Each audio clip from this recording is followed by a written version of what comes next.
नाज़रीन, वज़ीर-ए-आज़म पाकिस्तान जनाब इमरान खान साहब मई के पहले हफ्ते में सऊदी अरब के दौरे पर तशरीफ़ ले जा रहे हैं। सऊदी अरब के इस दौरे की क्या अहमियत है पाकिस्तानी मईशत के अलावे के हवाले से, और ख़त्े में जो तब्दीलियाँ आ रही हैं, जहाँ हिंदुस्तान पाकिस्तान की इंगेजमेंट की कोशिश की जा रही है, जहाँ सऊदी अरब और ईरान के दरमियान एक अप्रोचमा की कोशिश की जा रही है, इस हवाले से हम बात करेंगे। फिर ख़ास करके पाकिस्तानी मईशत के लिए इसकी क्या अहमियत है। लेकिन सबसे पहले हमें देखना है जो मौलाना फजलुर रहमान ने जो एक दिन पहले एक इंतहाई दिलचस्प बात की हिंदुस्तान और पाकिस्तान के हवाले से, कि हिंदुस्तान ने पाकिस्तान को अप्रोच नहीं किया बल्कि मौलाना को पता चला है कि पाकिस्तान ने हिंदुस्तान को अप्रोच कर रखा है।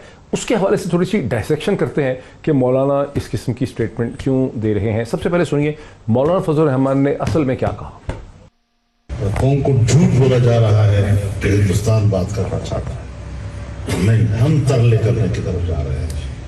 हमारी पोजीशन कमजोर हो गई है, हमारी मईशत तबाह हो गई है, हम इस काबिल नहीं है कि 24 घंटे की जंग लड़ सके, इसलिए हमें मुफाहमत की तरफ जाना पड़ रहा है, लेकिन कौमों के सौदे के ऊपर।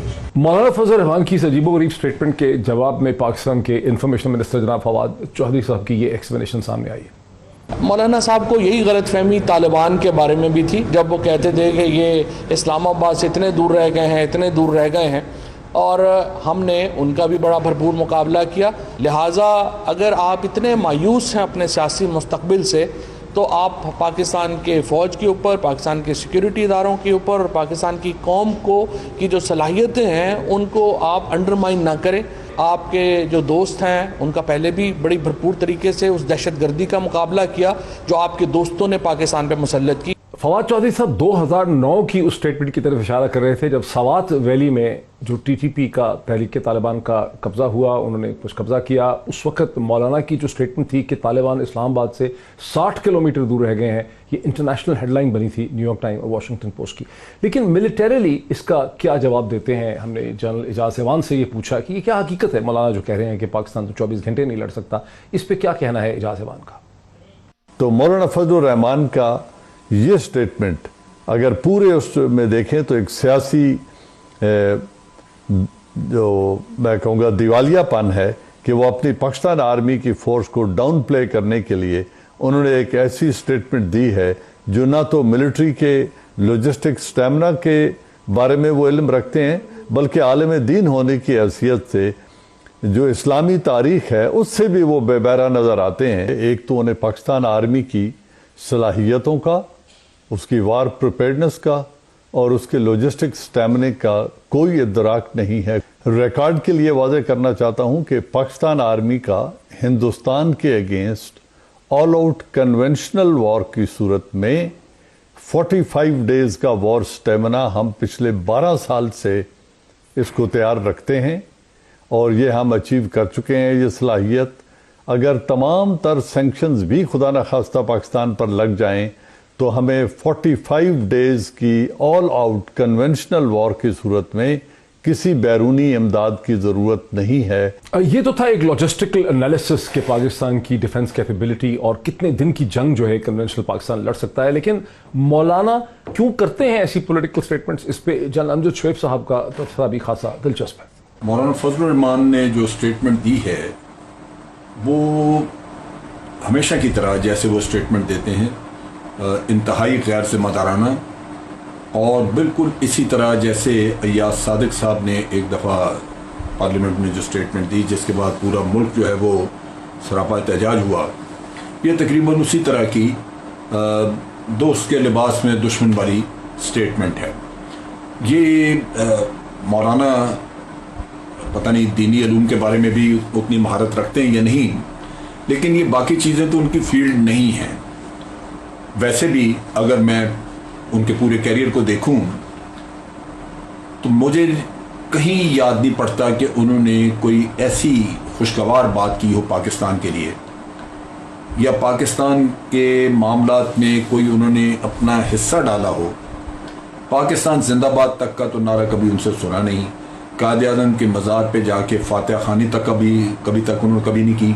मौलाना फजल रहमान दीनी मामलात की भी कितनी इन्फॉर्मेशन रखते हैं, एक खासा दिलचस्प सवाल उठाया जनरल अमजद शुएब ने। हम चलते हैं मेन स्ट्रीम पॉलिटिक्स की तरफ, जहां हमें अब ये खबर मिल रही है कि वज़ीर आज़म पाकिस्तान मई के पहले हफ्ते में सऊदी अरब का दौरा करेंगे। इस दौरे की जियो स्ट्रेटेजिक इंपॉर्टेंस भी है और इसकी माशी इकनॉमिक इंपॉर्टेंस भी है। हारून शरीफ साहब, इस दौरे की क्या अहमियत है, इसके अगराज़ व मकासद क्या हैं? इस स्टेज पर वज़ीर आज़म पाकिस्तान सऊदी अरब तशरीफ़ ले जा रहे हैं, इसकी सिग्निफिकेंस क्या है? जी बहुत शुक्रिया डॉक्टर पीरज़ादा।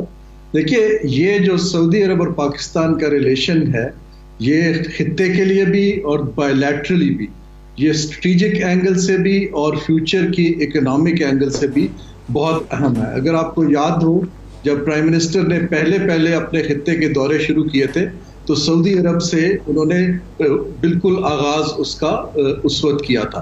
अब ये जो टाइमिंग है इस दौरे की, इसके जो मकासद हैं वो मुझे जो समझ आते हैं पस मंज़र में, क्योंकि हिस्टोरिकली पाकिस्तान का सऊदी अरब से जो रिलेशनशिप वो 3 चीज़ों पे, नंबर 1 हमारा ऑब्वियसली एक मजहबी सेंटर है, बहुत ज़्यादा इमोशनल एक लिंकेज है। नंबर 2 हमारे बहुत सारे लोग वर्कर्स वहाँ काम करते हैं और रेमिटेंसेस भेजते हैं, तो उनकी भलाई का एंगल है। तीसरा जो हमारा बड़ा अहम है वो जियो स्ट्रेटेजिक और सिक्योरिटी लिंकेज रहा है हिस्टोरिकली। समझने की बात यह है कि ये दौरा इस वक्त हो रहा है जब सऊदी अरब तब्दील हो रहा है। हम भी इस वक्त इकोनॉमिक डिप्लोमेसी की बात कर रहे हैं, जियो इकोनॉमिक्स की बात कर रहे हैं। हिज हाइनेस मोहम्मद बिन सलमान जो हैं वो सऊदी अरब की इकोनॉमी को ओपन अप कर रहे हैं, उसको डाइवर्सिफाई कर रहे हैं, रादर देन जस्ट बीइंग के ऑयल पे इन्हिसार किया जाए। और इसके लिए जो सारी इन्वेस्टमेंट्स करते थे वो वेस्ट के अंदर, उनको अब वो खित्ते के ममालिक में लाना चाह रहे हैं। उसका लिंकेज जो है, अगर उन्होंने इन्वेस्ट करना है तो एक कॉमन सेंस है कि अगर खित्ते के अंदर स्टेबिलिटी और अमन नहीं होगा और जो नेबर्स हैं वो एक दूसरे से टेंशन के माहौल में रह रहे होंगे, तो इन्वेस्टर्स जो हैं वो शाये रहेंगे। इसलिए उनकी भी ये ख्वाहिश है कि पाकिस्तान और उसके हमसायों का एक स्टेबिलिटी का एंगल आए। मेरे साथ रहिए हारून शरीफ साहब। ज़रा ऑपोजिशन का व्यू ले लेते हैं अंदलीब अब्बास साहब। आफरीदी साहब, आप चूँकि ना सिर्फ फेडरल मिनिस्टर रह चुके हैं, PMLN से ऑपोजिशन से आपका ताल्लुक है, आप एक पाकिस्तान की कारोबारी शख्सियत भी हैं जिनकी इन्वेस्टमेंट्स भी हैं बहुत सी एरियाज़ में। आपके ज़हन में क्या सवाल उठते हैं जब वज़ीर आज़म अब जा रहे हैं बिलाखिर सऊदी अरब? बहुत रहा, हम सुनते रहे टेंशन्स हैं, ताल्लुकात ठीक भी नहीं। जैसे कि आपको पता है कि प्राइम मिनिस्टर साहब ने एक टाइम में इस्लामी जो दौरे कर रहे थे, मलेशिया, तुर्की, ईरान, एक नए बेल्ट की बातें हो रही थी, फिर जिस पे सऊदी अरब की नाराज़गी भी आई। लेकिन इस वक्त जो मैं इनके इस दौरे को देख रहा हूँ, ये मेन अफ़गानिस्तान में जो अमेरिकन वापस जा रहे हैं और जो हालात बन रहे हैं, सऊदी अरब एक इस खित्ते में एक अहम रोल अदा करता है और प्लस फिर अफ़गानिस्तान में भी उनका काफ़ी स्टेक है। तो मुझे ऐसे लग रहा है कि जो आने वाला वक्त है जिसमें उन्होंने ऐलान कर दिया अपने ट्रूप्स को वापस निकालने का, तो इस खित्ते में उसमें कोई एक ट्रेड का निज़ाम बेहतर हो अफ़गानिस्तान के साथ, पाकिस्तान के ताल्लुक सऊदी अरब के साथ। मेन दौरे का तो मुझे फोकस वही लग रहा है, और साथ में पिछले जो नाराज़गियाँ थी या जो मिसअंडरस्टैंडिंग थी या जो भी आप कह लें, शायद साथ वो भी दूर हों, वो भी दूर हों। लेकिन मेन जो मुझे लग रहा है इस वक्त इस दौरे का मकसद, वो अफ़गानिस्तान में बहुत स्पीड से तब्दीली आ रही है। ठीक, अंदलीब, आप फेडरल पार्लियामानी सेक्रेटरी हैं फॉरेन अफेयर्स की, ज़ाहिर है आपको ब्रीफिंग मिली होगी, इसका क्या बैकग्राउंड है, क्या सिग्निफिकेंस है इसकी? देखिए, इसकी एक ओवरऑल सिग्निफिकेंस है, बिकॉज सऊदी अरेबिया हमारा सबसे मजबूत पार्टनर है हर तरीके से। या था?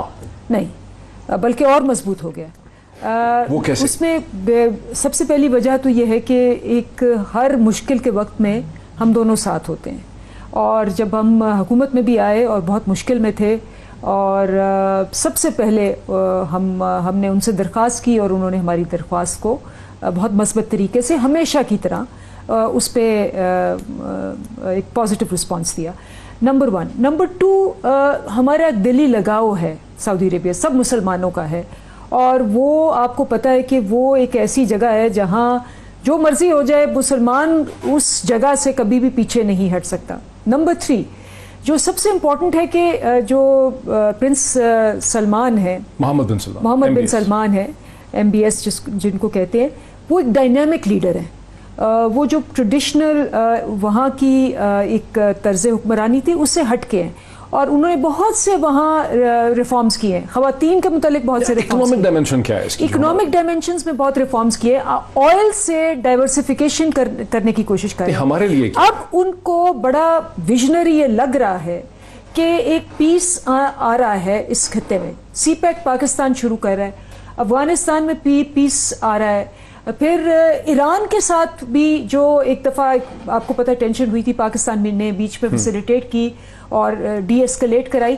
سو اس خطے کو جو ویسٹ کا حال ہوا ہے کووڈ کے بعد، اس خطے کو اور امپورٹنس ملنی ہے، بیکاز یہاں پاپولیشن جو ہے وہ 1.6 بلین کی ہے.